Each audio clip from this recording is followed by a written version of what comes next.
ओम शांति। आज की तारीख है 26 मई 2016। साकार महावाक्य। बाबा कहते, मीठे बच्चे आत्म अभिमानी भव।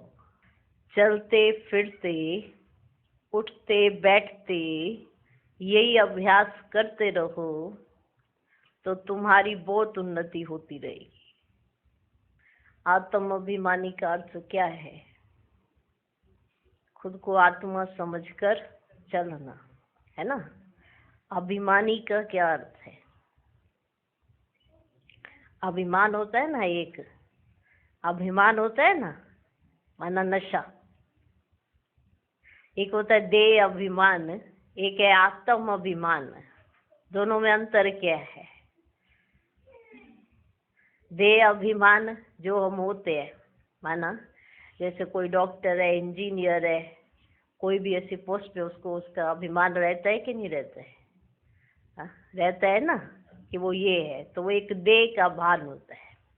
एक आत्म अभिमान कि आत्मा जो है जैसी है उस स्वरूप में रहे, उसका नशा। ये हम सबको रहता है? नहीं रहता है। हम जो है जैसे हैं उसका नशा रहना, उसको कहते हैं आत्म अभिमानी। और देह अभिमान, जो शरीर जिसको हमने आत्मा ने कोई भी ऐसा पार्ट बजाने के लिए लिया है, जैसे कोई डॉक्टर बन गया, कोई इंजीनियर, कोई बैरिस्टर, कोई जज, तो उसको उस चीज का रहता है ना नशा, रहता ही है, ऑटोमेटिक है, उसको रहता ही है उसका नशा। तो वो देह अभिमान है। ये आत्म अभिमान, मैं जो हूँ जैसी हूँ, मैं शांत हूँ, आनंद स्वरूप हूँ, परमात्मा की संतान हूँ। अगर ये याद रहे तो हमारी उन्नति होती रहेगी। चलते फिरते उठते बैठते हमको ये याद रहना चाहिए कि हम है कौन। जैसे उस पोस्ट में याद रहता है कि हम इस पोस्ट पर है, तो इसमें भी याद रहे कि आत्मा किस पोजीशन पर है। उसको कहते हैं आत्म अभिमानी भव। तो चलते फिरते उठते बैठते अगर ये अभ्यास करेंगे तो बहुत उन्नति होती रहेगी। किसकी? आत्मा की। माना जो हम है ओरिजिनल में, उसकी उन्नति होगी। ठीक है, जो इस शरीर में है उसकी उन्नति होगी। ठीक। आज का प्रश्न, बाप की एक्यूरेट याद किन बच्चों की बुद्धि में रहेगी? उत्तर, जिन बच्चों ने बाप को एक्यूरेट जाना है। कई बच्चे कहते हैं कि बिंदु को भला कैसे याद करें? भक्ति में तो अखंड ज्योति समझ याद करते आए, अभी बिंदु कहकर मूंझ जाते हैं। हाँ, अभी क्या कह के मूंझ जाते? बिंदु कहकर मूंझ जाते हैं। इसलिए पहले पहले ये निश्चय हो कि बाप अखंड ज्योति नहीं, वह तो अति सूक्ष्म बिंदु है। अखंड ज्योति नहीं है, कहते ना अखंड ज्योति स्वरूप है, उनको देख भी नहीं सकते हैं, ऐसा नहीं है। बाप तो अति सूक्ष्म बिंदु है, तब याद एक्यूरेट रह सकती है। ओम शांति। ओम शांति। सभी बच्चे याद में बैठे हैं। मन मना भव। यह संस्कृत अक्षर वास्तव में है नहीं। बाप ने जब सहज राजयोग सिखाया है तब यह संस्कृत अक्षर बोले ही नहीं है। ये तो संस्कृत जानते ही नहीं है। बाप तो हिंदी में ही समझाते हैं। भली ये रथ हिंदी, सिंधी तथा इंग्लिश जानने वाला है, परंतु बाप समझाते हिंदी में। जो जिस धर्म का है उनकी अपनी भाषा है, यहाँ हिंदी भाषा ही चलती है। ये भाषा समझना सहज है ना, सहज। ये भाषा समझना सहज है। और ये स्कूल भी वंडरफुल है। इसमें कोई भी कागज, पेंसिल, पन्ने आदि की दरकार ही नहीं रहती है। ऐसे बैठकर भी पढ़ सकते हैं, जरूरी नहीं है कागज, पेंसिल, पन्ने लेकर बैठेंगे, दरकार ही नहीं रहती है। यहाँ तो सिर्फ एक अक्षर को याद करना है, अर्थात बाप को याद करो। गॉड को अथवा ईश्वर को अथवा परम पिता परमात्मा को कोई याद ना करे ये मुश्किल है। याद सभी करते हैं, ना करे ये मुश्किल है। याद सभी करते हैं परंतु उनकी पहचान नहीं है। याद तो सभी करते हैं ना, सब अपने अपने रूपों से याद करते रहते हैं ना, करते हैं ना, पर पूरी पहचान नहीं है। बाप यह कर अपनी पहचान देते हैं। शास्त्रों में जो कल्प की आयु इतनी लंबी लिख दी है वह बाप आकर समझाते हैं कि ऐसा कुछ नहीं था। बहुत बड़ी बात भी नहीं है। अहिल्याएं, बूढ़ी बूढ़ी माताएं क्या समझेंगी, ऐसा भी नहीं है। ये तो बहुत ही सहज बात है, छोटे छोटे बच्चे भी समझ सकते हैं। समझ सकते हैं ना, समझ सकते हैं ना। हाँ? कोई छोटे बच्चे भी समझ सकते हैं। बाबा अक्षर कोई नया नहीं है। शिव के मंदिर में जाते हैं तो बुद्धि में आता है ना कि ये शिव बाबा है, ये निराकार है। सभी मनुष्य मात्र बाबा कहते हैं। हम सर्व आत्माओं का बाप एक ही है। सब जीव की आत्माएं जो शरीर में निवास करती है बाप को याद करती है ना, भगवानों को याद करती है। सब धर्म वाले जो भी हैं सब परम पिता परमात्मा को याद जरूर करते हैं ना, याद करते हैं ना, अपने अपने ढंग से याद करते हैं। वह है परम धाम में रहने वाला बाप, हम भी वहां के रहने वाले हैं। तो अब सिर्फ बाप को याद करना है। चाहते भी है कि हम पावन बने, बुलाते भी है, हे पतितों को पावन करने वाले आओ, बुलाते हैं ना कि हमको बुद्धि दो, सद्बुद्धि दो, पावन बनाओ। नई दुनिया पावन थी, अब फिर पुरानी हुई है। इनको कोई नया नहीं कहेंगे, इस दुनिया को कोई नया कहेंगे। भारतवासी जानते हैं नए भारत में देवी देवता राज्य करते थे। जब नया भारत था तो उसके आगे क्या था, उसके आगे क्या था, संगम। संगम पड़ी तो नया बनाने के लिए बाप आते हैं ना। हाँ, तो जब नया भारत था उससे आगे क्या था, संगम। इससे भी सहज ही हो गया ना। नए के आगे पुराना था। संगम को मनुष्य इतना सहज समझ नहीं सकते। अगर आप कहते हो ना संगम तो इतनी जल्दी समझ नहीं आता। संगम क्या, संगम अगर को ना नए के पहले क्या था, पुराना, तो जल्दी समझ जाते हैं। न्यू वर्ल्ड, ओल्ड वर्ल्ड, इसके बीच को फिर संगम कहते हैं।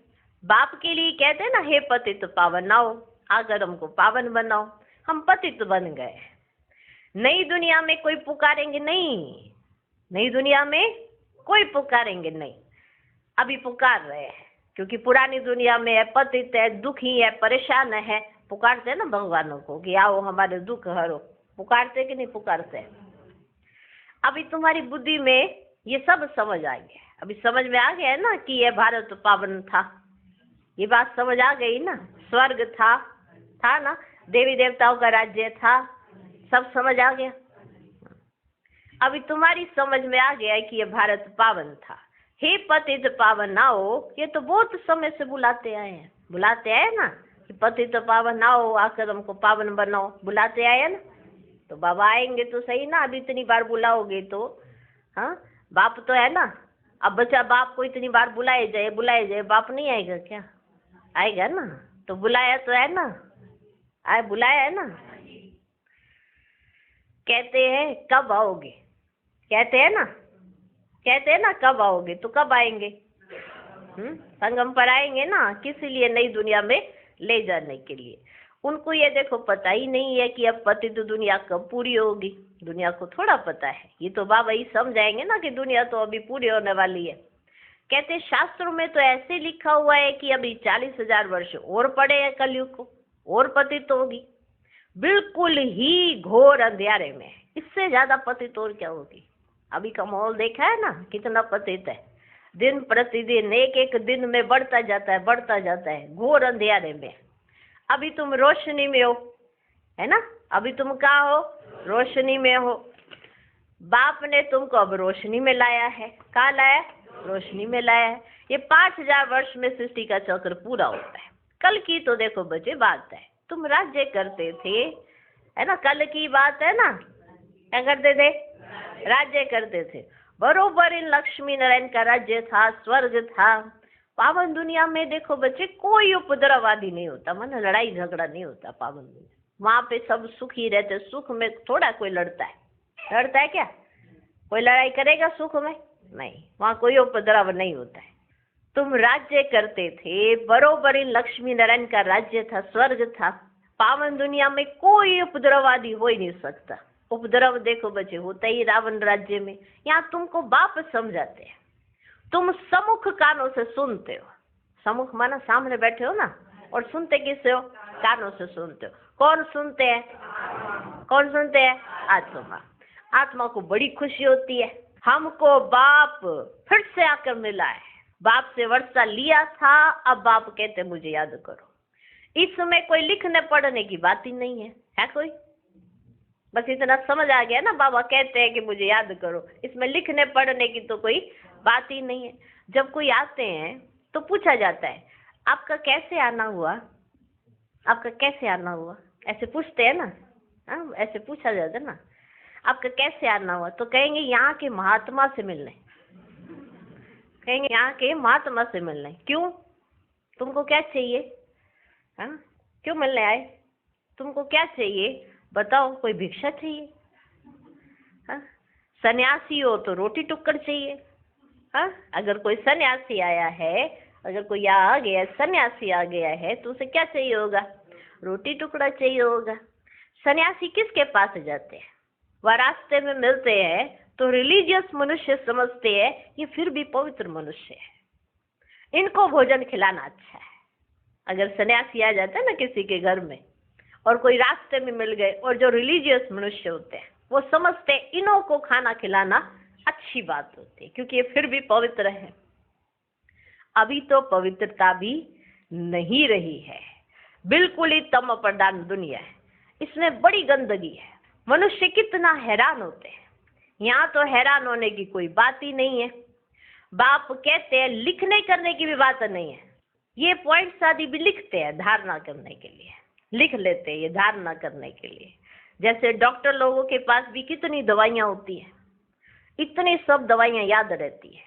बैरिस्टर की बुद्धि में कितनी लॉ की बातें याद रहती है ना, है ना। लॉ की बातें बैरिस्टर की बुद्धि में याद रहती है। तुमको याद क्या करना है? एक ही बात याद करनी है, सो भी बड़ी सहज है। तुम कहते हो कि एक शिव बाबा को याद करो, वह कहते हैं शिव बाबा कैसे आएंगे? यह भी तुम्हारे सिवाय और किसको पता ही नहीं है। ईश्वर कहाँ है? वह तो कहेंगे नाम रूप से न्यारा है, या तो फिर कह देते हैं सर्वव्यापी है। रात दिन का फर्क हो जाता है ना दोनों अक्षरों में। एक तो कहते हैं नाम रूप से न्यारा है, और दूसरी तरफ कह देते हैं कि वो सर्वव्यापी है। रात दिन का फर्क हो गया दोनों अक्षरों में। नाम रूप से न्यारी तो कोई चीज है ही नहीं। फिर कह देते कुत्ते बिल्ली सब में परमात्मा। दोनों एक दो के अपोजिट बातें हो गई ना। तो बाप अपना परिचय देते हैं, मुझ बाप को याद करो। गाया भी जाता है सहज राजयोग। बाबा कहते हैं योग का अक्षर ही निकाल दो। चलो, ये योग योग करके बड़ा मूंझ गए हो ना, तो ये योग का अक्षर ही निकाल दो। याद करो। क्या करो? याद करो। योग का अक्षर निकाल दो। चलो ठीक है, अब मत कहना, अब क्या करना है? याद करो। ठीक है, योग का अक्षर निकाल दो। जैसे छोटा बच्चा माँ बाप को देखने से ही झट गले लग जाता है ना। छोटा सा बच्चा माँ बाप को देखा तो क्या करेगा? झट गले लग जाता है। पहले सोच करेगा क्या कि हमारे माँ बाप है? हमारे ही माँ बाप है। पहले सोचेगा क्या वो छोटा सा बच्चा? हाँ, नहीं सोचता, झट गले लग जाता है। क्यों लगता है? क्योंकि उसको पता है कि ये हमारे माँ बाप है। उसने अपने अंदर सोच चलाई क्या? नहीं। इसमें सोच करने की तो बात ही नहीं है। तुम्हें भी सिर्फ शिव बाबा को याद करना है। भक्ति मान में भी तुम शिव पर फूल चढ़ाते आए हो ना। सोमनाथ का मंदिर कितना भारी बनाया हुआ है, जो बाद में मोहम्मद गजनवी ने आकर लूटा था। सोमनाथ का मंदिर भारत में नामी ग्रामी है। सबसे पहले तो शिव की पूजा होनी चाहिए। बच्चों को यह सब नॉलेज अभी बुद्धि में आई है। भल पूजा आदि करते आए हो, परंतु तुमको ये पता भी नहीं था कि ये जड़ चित्र है। जरूर चैतन्य में आया होगा, तब तो वर्ष वर्ष मनाते हैं ना शिव जयंती। जरूर आए होंगे, कुछ तो किया होगा। जो उनकी इतनी जयंती मनाते हो, उनको इतना याद करते हो, जरूर उन्होंने तुम्हें कुछ तो दिया होगा। अब माँ बाप ने कुछ ऐसा दिया ना हो तो माँ बाप को बच्चे याद कैसे करेंगे? दिया है ना। हर बात में तुम्हें भगवान ही क्यों याद आता है? जरूर भगवान ने तुम्हारे सब दुख हरे, तभी तो याद करते हो ना। दिया है ना सुख, तभी तो याद करते हो ना। तो कब दिया है? कुछ तो आके किया है ना, तो वो कब किया है? ऐसा किसी का विचार चलता ही नहीं है। जरूर चैतन्य में आया होगा, तब तो वर्ष वर्ष शिव जयंती भी मनाते हैं। ये भी कहते हैं शिव परमात्मा निराकार है। आत्मा जानती है हम भी निराकार हैं। अभी तुम आत्म अभिमानी बनते हो। क्या बनते हो? आत्म अभिमानी बनते हो। बहुत सहज है, ये तो हमारा बाबा है, ज्ञान का सागर, सुख का सागर, पतित पावन है। गाते हो ना, उनकी महिमा भी बहुत है। ब्रह्मा विष्णु शंकर की इतनी महिमा नहीं है, एक की ही महिमा गाते हैं। अब तुम बच्चे जानते हो, बाबा आकर हमको वर्षा दे रहे हैं ना। जैसे लौकिक बाप बच्चों का लालन पालन करते हैं ना। पढ़ाते नहीं है, लालन पालन करते हैं, है ना। लौकिक बाप पढ़ाते नहीं है, लालन पालन करते हैं। पढ़ाई के लिए फिर कहाँ भेजते हैं? स्कूल में जाते हैं ना। फिर वानप्रस्थ में गुरु किया जाता है। आजकल तो छोटे बड़े सबको गुरु करा देते हैं। यहाँ तो तुम बच्चों को कहा जाता है शिव बाबा को याद करो, सबका हक है। क्या करने का? याद करने का, बाबा को बाबा कहने का, सबका क्या है? हक है। सबका हक है। सब मेरे बच्चे हैं। तुम्हारे में भी कोई है जो अच्छी रीति याद करते हैं। तुम्हारे में भी कोई है जो अच्छी रीति याद करते हैं। कई तो कहते हैं बाबा किसको याद करें, बाबा किसको याद करें, बिंदी को कैसे याद करें? कई ऐसे कहते हैं। बड़ी चीज को याद किया जाता है। अच्छा, परमात्मा जिसको तुम याद करते हो वह क्या चीज है? चलो, बाबा को कहते बाबा कैसे याद करे आपको, आप तो बिंदी हो। अच्छा चलो ये बताओ, जिसको आप परमात्मा कहते हो उनको कैसे याद करते हो? तो कह देते अखंड ज्योति स्वरूप है, परंतु ऐसे तो नहीं है। अखंड ज्योति को याद करना रोंग हो जाता है। याद तो एक्यूरेट चाहिए ना। कैसी चाहिए? एक्यूरेट चाहिए। पहले एक्यूरेट जानना चाहिए। बाप ही आकर अपना परिचय देते हैं और फिर सारे बच्चों को सृष्टि के आदि मध्यांत का समाचार भी सुनाते हैं। सुना है सृष्टि के आदि मध्यांत का समाचार? डिटेल में भी समझाते, तो नटशेल में भी समझाते। अब बाप कहते बच्चे तुमको पावन बनना है, तो उसके लिए एक ही उपाय है, मुझे याद करो, मुझे याद करो। किसको याद करना? शिव बाबा को याद करना। शिव बाबा है कैसे? ज्योति बिंदु। जैसे आप हो ना बिंदु, वैसे बाबा भी बिंदु है। बस जैसे आपका शरीर है, ऐसे आपके लौकिक माँ बाप का भी शरीर है ना। तो इसी तरह से जैसे आप बिंदु है, ऐसे परमपिता परमात्मा भी बिंदु है। बस तो सहज सी तो बात है। इसको समझना ही मुश्किल हो गया, क्योंकि शरीर समझ लेते ना खुद को। ठीक है, ठीक है ना। तो बाप कहते मुझे याद करो, बस एक ही उपाय है। मुझे कहते भी हो ना तुम पतित पावन, आत्मा को पावन बनाना है। किसको पावन बनाना है? आत्मा को पावन बनाना। आत्मा ही कहती हम पतित बन गए, हम पावन थे अब पतित है। सब तमो प्रधान है। हर एक चीज पहले सतो प्रधान फिर तमो प्रधान होती है। नहीं आती है तो क्या कहते हैं? ये नहीं है, नहीं कली तली है। अभी थोड़े दिन हो जाते हैं, कहते हैं कोई आके कहते हैं नहीं है, नहीं इतना टाइम हो गया, 6 महीने हो गए, अब क्या नहीं है, 1 साल हो गया। इसे नहीं थोड़ा कहेंगे, 1 साल पहले ली थी, ऐसे ही बोला जाएगा ना। नहीं कहा जाएगा, भले ऐसे डब्बे में बंद हो। नहीं कहेंगे 1 साल पहले ली थी। तो क्या कहेंगे? 1 साल पहले ली थी। दुकान पे पड़ी रहेगी तो वो नहीं है, घर में आ जाएगी तो नहीं है। ऐसे ही है ना, यूज में आ गई है ना। तो पहले जो चीज होती है, हर चीज पहले क्या होती है? सतो प्रधान, फिर तमो प्रधान बनती है। आत्मा खुद कहती है मैं पतित बनी हूँ, मुझे पावन बनाओ। कहती है ना आत्मा। किसको कहती है? बाबा को कहती है। माना पतित पावन को कहती है कि मुझको पावन बनाओ। शांति धाम में पतित तो होते नहीं, यहाँ पतित है तो दुखी है। जब पावन थे तो सुखी थे। तो आत्मा ही कहती है हमको पावन बनाओ तो हम दुख से छूट सके। किसने कहा ये सब बातें? आत्मा ने। किससे कहा? परमात्मा से, कि आप ही हमें पावन बना सकते हो, हमको बनाओ पावन, तो हम इस दुख से छूट जाएंगे। तुम समझते हो आत्मा ही तो सब कुछ करती है ना। आत्मा ही जज, बैरिस्टर आदि बनती है। कौन बनती? आत्मा। पढ़ती कौन है? आत्मा। बनती कौन है? आत्मा। शरीर के साथ, है ना। अब दोबारा शरीर लेंगे तो वहां पे पढ़ाई करेंगे, फिर वहां पे क्या बनेंगे वो उस समय तय होगा। लेकिन अगर इस जन्म में जो पढ़ा है तो शरीर के साथ बनी कौन? आत्मा। किताबें लेके बैठे हो, लेकिन यहाँ पे हर एक की पोस्ट अलग अलग होगी।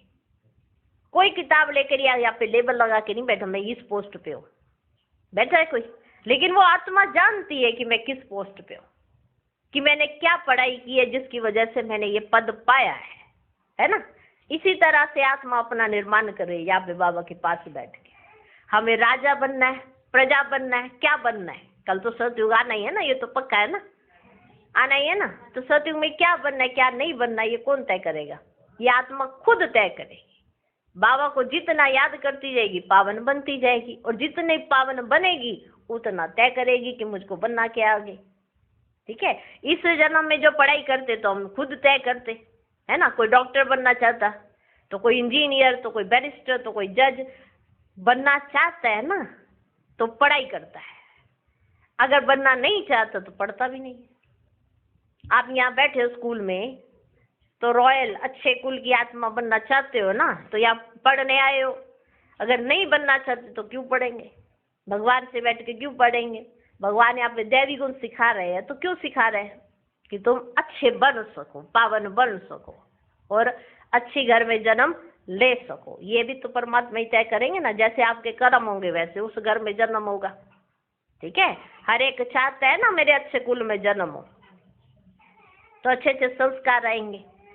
तो हर चीज पहले देखो सत्व प्रधान होती है, तो फिर धीरे धीरे क्या हो जाती है? तमो प्रधान। आत्मा खुद कहती है देखो मैं पतित हो गई हूँ, मुझे क्या बनना है? पावन बनना है। तो समझ में आया? तुम समझते हो आत्मा ही देखो सब कुछ करती है। आत्मा ही जज, बैरिस्टर आदि बनती है। आत्मा ही कहती है मैं राजा हूँ, मैं फलाना हूँ, मैं ये हूँ। अब ये शरीर छोड़ दूसरा लेना है। इसको कहा जाता है आत्म अभिमानी। क्या कहा जाता है? आत्म अभिमानी। देह होते आत्म अभिमानी। रावण के राज्य में देह अभिमानी होते हैं। आत्मा तो सुनती है ना, शरीर छोटा है, आत्मा तो है ना। आत्मा को रियलाइजेशन है कि मैं कहाँ बैठा हूँ। इसी तरह से आत्मा ही बनती है, आत्मा ही सुनती है, आत्मा ही करती है। जब शरीर में हो तो कोई ना कोई पोस्ट पे हो, कुछ ना कुछ ऐसे पढ़ाई करते हो तो वो आप बन जाते हो। फिर जब आत्मा को रियल में ऐसा बनना है कि हमको दैवी गुणों वाला, तो जो बाबा हमें सिखा रहे वैसा हम करते रहेंगे, तो हम दैवी गुणों वाले मनुष्य बन जाएंगे, तो देवता कहलाए जाएंगे। अभी हमें मनुष्य ही रहना है या देवी गुणों से देवता बनना है, ये हम तय करेंगे। हम माना आत्मा खुद तय करेंगे। पढ़ाएंगे बाबा, पढ़ोगे तो पढ़ाएंगे, नहीं पढ़ोगे तो फिर घर में बैठ जाएंगे। ठीक है ना। बाबा तो पढ़ाने आए हैं। तो अभी क्या बनना है? आत्म अभिमानी। माना जो मैं हूँ, जैसा हूँ उस पोजीशन में रहना। ठीक है। देह होते आत्म अभिमानी। रावण के राज्य में है देह अभिमानी। आत्म अभिमानी अभी बाप ही बनाते हैं। इस समय आत्मा पतित दुखी है तो पुकारती है हे बाबा आओ। ये भी तुम जानते हो ड्रामा प्लान अनुसार पतित से पावन, पावन से पतित बनते आए हैं। चक्र फिरता ही रहता है। अभी तुम्हारी बुद्धि में बैठा है हमारे 84 जन्म कैसे हुए हैं। अब ये बात भूलो मत, ये बात भूलो मत। स्वदर्शन चक्रधारियों रहो। उठते बैठते चलते फिरते बुद्धि में हमको सारी नॉलेज है। तुम समझते हो बेहद के बाप से हम बेहद का वर्षा ले रहे हैं। बाप बच्चों को समझाते हैं कि तुमको एक बाप को ही याद करना है। बाप को याद करना, रोटी टुक्कड़ खाना है, बस। ठीक है। एक ही काम है, बाप को याद करना, रोटी टुक्कड़ खाना है, बस। मीठे मीठे सिखिल दे बच्चों को बाप घड़ी घड़ी कहते हैं, बच्चे पेट के लिए सिर्फ रोटी टुक्कड़ खाना है। पेट कोई जास्ती खाता नहीं है। 1 पाव आटे का खाता है, जास्ती नहीं खाता है, 1 पाव आटे का खाता है।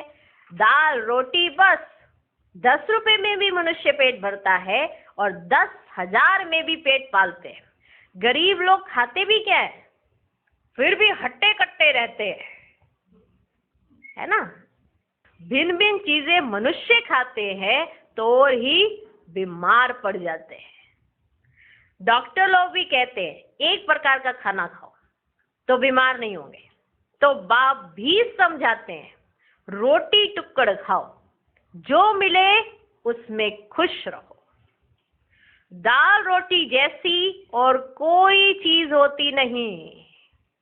दाल रोटी जैसी और कोई चीज होती नहीं। जास्ती लालच भी नहीं रहनी चाहिए। सन्यासी लोग क्या करते हैं, घर बार छोड़ जंगल में चले जाते हैं, तत्व को परमात्मा समझ याद करते हैं, समझते ब्रह्म में लीन हो जाएंगे। परंतु ऐसे तो है ही नहीं। आत्मा तो अमर है, लीन होने की बात ही नहीं है। बाकी आत्मा पवित्र अपवित्र बनती है। तुमको कितना अच्छा ज्ञान मिला है, तुम ही प्रारब्ध भोगते हो, फिर ये ज्ञान भूल जाता है, फिर सीढ़ी उतरनी होती है ना। अभी तुम्हारी बुद्धि में सारा ज्ञान बैठा हुआ है। हम 84 जन्म कैसे भोगते हैं, ये पाठ कभी भी कोई का बंद नहीं होता है। ये बना बनाया ड्रामा है जो फिरता ही रहता है। ये कह नहीं सकते कि भगवान ने कब कैसे और कहाँ बैठ बनाया, नहीं, ये तो चला ही आता है। वर्ल्ड की हिस्ट्री ज्योग्राफी रिपीट होती ही रहती है। इन बातों को कोई समझते ही नहीं है। तुम जानते हो हम ड्रामा प्लान अनुसार आए हैं, अब फिर से ड्रामा अनुसार राज्य ले रहे हैं।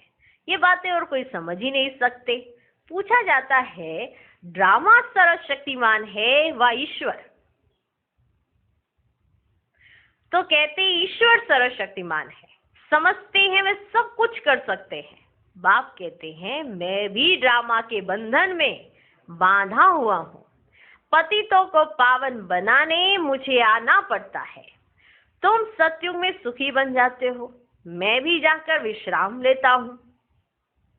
विश्रामी होता है ना, मैं भी जाके परम धाम में।